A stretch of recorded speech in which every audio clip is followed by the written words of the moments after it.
Hi and welcome back. Now let's have a quick overview on the queue service that's available in Azure Storage Account. Now over here, I'm just giving an example on why you would use a queue in your architecture. Now let's say you have a web application. Now let's say that users use this web application to upload videos onto your website. Now let's say that initially all of these videos are stored in the blob service in your storage account. Maybe you're storing these videos in a container and these are basically unprocessed videos. You then want an application that's also running as part of your architecture to basically pick up the videos from this container, process the videos, and then place the processed videos in another container in the Azure Blob service in your storage account. Now, when each video needs to be picked up by the application over here, so what you can do is that you can make your web application, in addition to uploading the videos, to send a message onto the queue. So you could have a message which could give what is the link of the video in the blob service. The application can then pick up that message. It can take the URL of the blob that's in the unprocessed container. It can then process the video and then add it onto the processed container. So you can use queues to basically decouple the components of your entire system.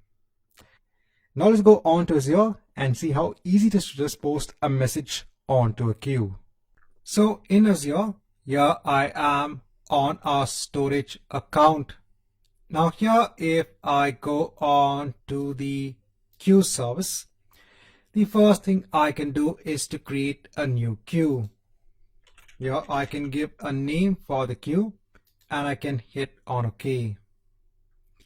Then I can go on to the queue and here I can add a message onto the queue. I can specify the days in which the message will expire and then I can hit on OK. So here you can see that for the message, you have the message text and you have the ID of the message. Similarly, you can also add more messages onto the queue. So I can add another message. Now here, when I say dequeue the message, so it will remove the first element in the queue. I can hit on yes. So now I can see test message is gone and I only have two other messages in the queue.